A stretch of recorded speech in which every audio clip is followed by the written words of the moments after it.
Welcome to Hammerspace Recording. My name is Friedman BEBB. Today we are having a look at the Synergy Friedman BEBB module.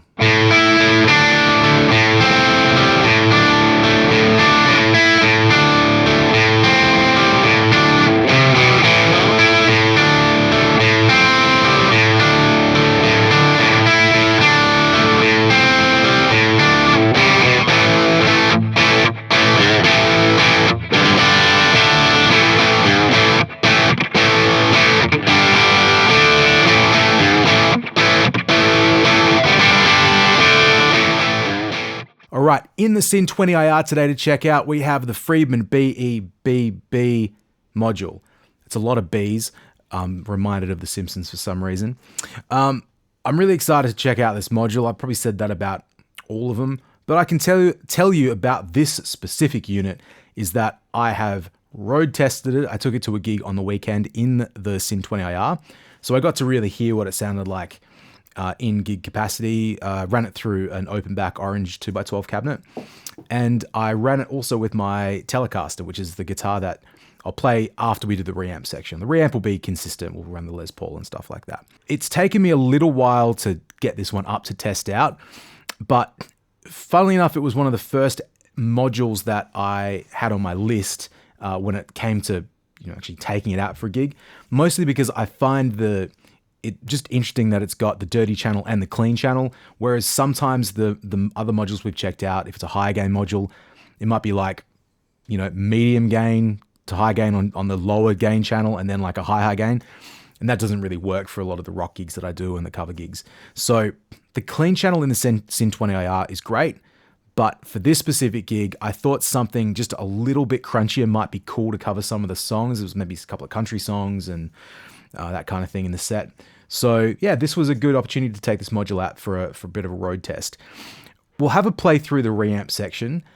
There's a couple little things that I want to talk about at the end when we go and do the like little playthrough and talk through, because I certainly encountered some operator error before I took it out to use it. Some very small little things, but enough to make mention of. So we'll reamp the guitar track as we normally do. So it's coming out of Pro Tools, running through my Undertone Audio GB tracker, through the Syn20IR, into a vintage 30 cabinet mic with a single SM57 in the other room. And let's just have a listen to what it sounds like.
Okay, a little bit different today.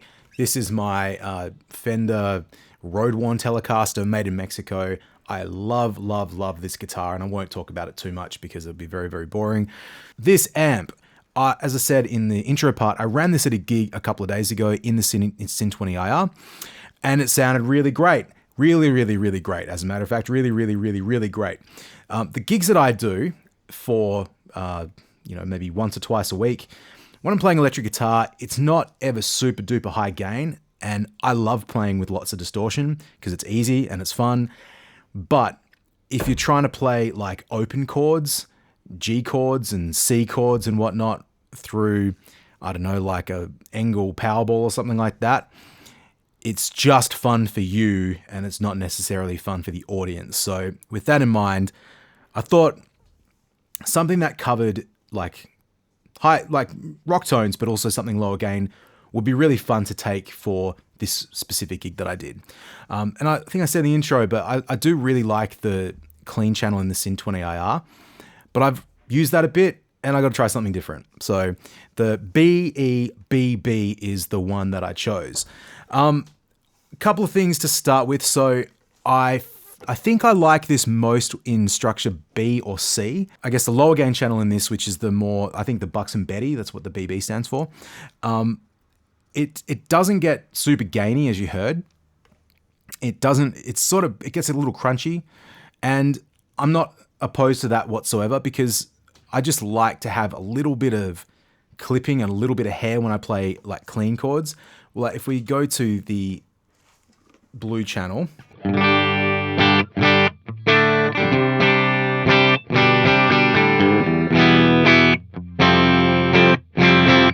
I mean, that's at halfway. That sounds clean as a whistle. Let's just crank it up a little bit. I'll turn the master volume down.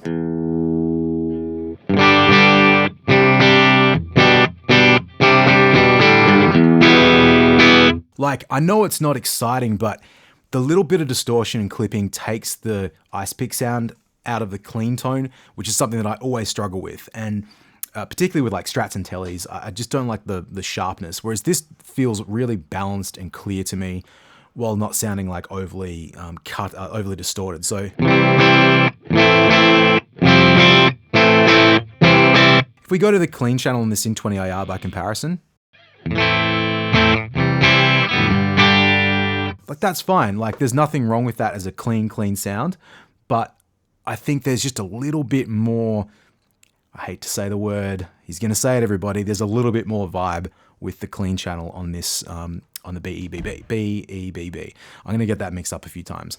So one thing I noticed about this module that I thought was pretty important to discuss, and I tried to make a point of it in the reamp section, but honestly, I kind of thought this module was broken when I first got it because operator error. It's usually operator error if something doesn't work as you think it would be, as you think it should. But I found that the bright switch didn't really do anything as I was turning it. And I kind of ran this module like maybe around here.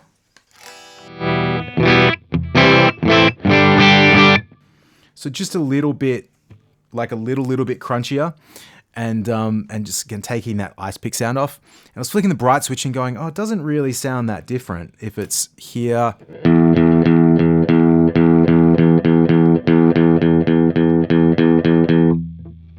thought, oh, it doesn't really do anything at all. So I sort of just ran it, without that in mind, and then kind of thinking, it's like, what happens if I turn the volume control down a bit?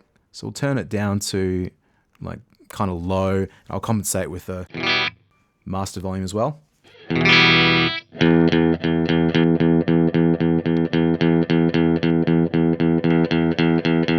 So you can really hear it kick in, particularly in the top position. So it's kind of more reminiscent of a Marshall, where like a Plexi, when you've got the treble channel or the high input channel, what's it called? Input 1. And the bright cap doesn't have much effect the louder it gets. So I didn't realize this module worked like that. I'm assuming that's how it works. But yeah, in that in a lower gain setting,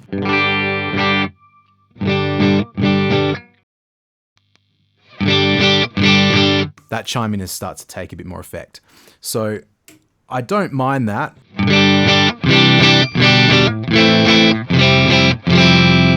It's a cool, clean sound. It just, I don't want to say the word warm. Don't say the word warm. Don't say the word warm. But it feels a little warmer than the clean channel in the Syn20IR, and maybe just with this guitar. But I quite liked that combination. So I was running it hotter for the gig, but I think the next time I take this out, which will be this weekend actually, I might experiment with running that channel a little bit cleaner and just using the bright switches to try and balance out the tone a bit more. I might take my 335, and I think it might need that little bit of like extra help and chime. So moving on to the high gain channel, which is the red channel here. I had a lot of fun with this, and I ran it something like this.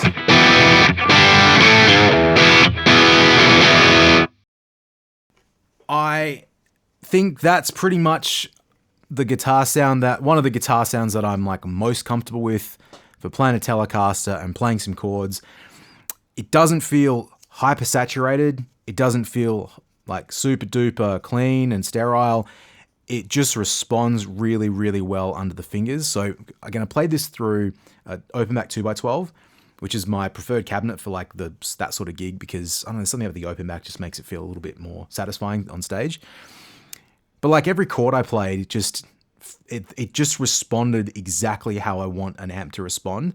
This is different. It's a different amp and different sound to some of the other ones I've demoed for what I like, where I get a lot of satisfaction about like it's maybe some of the other modules might feel a little chuggier or a little tighter.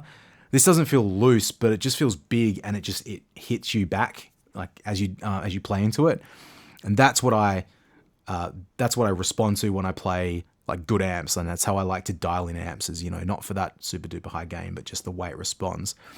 And yeah, this does it really well.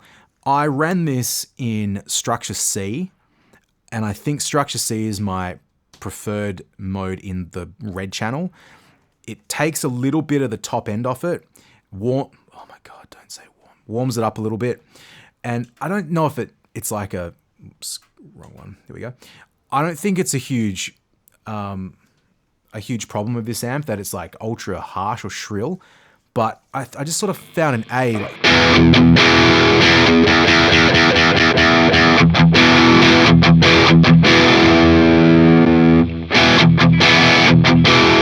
It just had a little bit too much top end on it for what I wanted. Like, I just like the rounder sound on this, particularly with the Telecaster. So maybe with this like Les Paul or something like that, it would cut a bit more.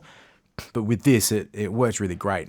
I find too, the reactance knob, I like to run it lower on this one than I do on some of the other modules, as I've just lost one of my many picks that I just keep on the table here. I found some of the earlier modules that I demoed, I think it might have been the VH4 module, or maybe the Bogner Ecstasy, oh my goodness, Bogner Überschall. The reactance knob, as I turned it up, I feel like I made mention of it sounding a little artificial. And I don't know if that's the right way of saying it or not, but like...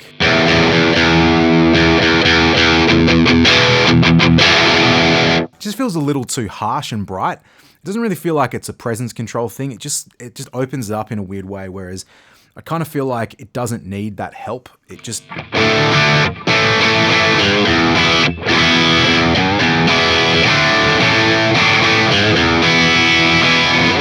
Put on the stink face, it feels good like that. And the EQ control is pretty active. Like if you need it to open up or add brightness on it, the treble does a pretty good job of that by itself.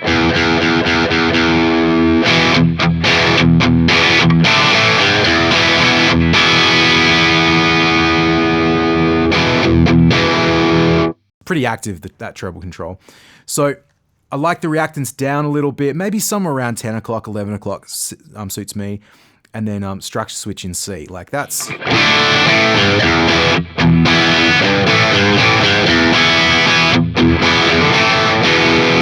feels kind of squishy, and it just feels right. So there's not much to say about the red channel in terms of like knobs and switches. It just does what it does, and it does it super well. So yeah, this is kind of a shorter demo, I guess, because honestly, that is pretty much it. I don't need anything else to go do a gig. I did use a boost pedal in front. I used a exotic RC booster just because I wanted something extra convenient to, like if there was a solo that needed a little bit more hair on it, I could just kick that guy on. But yeah, that's pretty much it for this amp. Like it sounds really good. Probably the last thing to discuss with this module and how it works with the rest of the Synergy products. Like when I was trying to put together, I mean, I'd say put together, but mentally think about how I wanted to run the Synergy rig in my rack setup, of which I've got two Syn2s into a Friedman 292 power amp. I was trying to work out what balance of modules would work best for like a 2 RU setup, where I could have everything from clean to like really high gain. And I think this is a really good module for sitting in like what I would say slot 2 of that system. If there's 4 slots in my thing, you might be able to see the rack. That's all covered by the lights, but it's like slot 1 should be something pretty clean, in my opinion. Slot 2, getting a little bit hairier. Slot 3, you know, rhythm, rock rhythm, heavy rock, hard rock. And then maybe we're into like high gain, like full on shred territory in the 4th slot. What's cool about this is the BB channel being as low gain as it is. It's a really nice transition out of like a cleaner tone into something that can like work well with pedals, work well cranked, but also just give you a different flavor of clean sound if you've got like a really like clean like Fender or like an AC30 sort of a thing. So to have that and then to kick in the BE, which is just like, that's just me as a rock sound, like that BE sound. So yeah, I think it hits a really nice point in Synergy's lineup. Like it's a versatile, gives you the double banger. Like even if you were running something like a Syn50 head, where you wanted something that had clean and you didn't want to just have only like 2 sounds dedicated to a clean channel, like the TDLX sort of thing, I think this like would be a perfect module for that too. So that's the Synergy Friedman BEBB module. Again, love this module. I feel like I'm being too positive about everything, but this is probably the module I'll take for the gigs that I do, at least for the next couple of months, when I don't need like full on high gain or anything too rockin' and too heavy metal. And I do a lot of gigs where I need a good clean sound or like just a crunchy sound and something that's going to work well with a pedal. And I think pushing the BB side of this is great. And then the BE side is just the Friedman sound that I think is the Friedman sound. And I mean, I don't have any experience with an actual Friedman head. Unfortunately, there's not that many around Perth that I've seen. I really, really want to have a Friedman BE Deluxe or something, or just a B100, whatever, just an old one. Just have it kicking around the studio because I think I'd use it quite a bit. But I've used plenty of other Friedman products, like the IRX I've gigged with a lot. I've played big gigs with that, and it's been really great. I've used the plugin, the UAD Friedman or Brainworks BE plugin a lot. That was my primary guitar sound for a long time in the studio, and I've used various models of it in like the Fractal and those sort of things. So I'm familiar with the sound in that respect, and it's always something that I felt super comfortable with, and I'm really happy to have this module. I think this is definitely one that will be like coming with me for the next little while. So I'm going to leave it there. Thank you very much for watching this video. If you like what you see, go tell somebody. That's a King Zach song. You can go listen to that too. And like the channel, subscribe to the channel, like the video. I think that's how it works. Find me on Instagram. Go to my website, hammerspacerecording.com. And hopefully I will see you in the next one. Peace.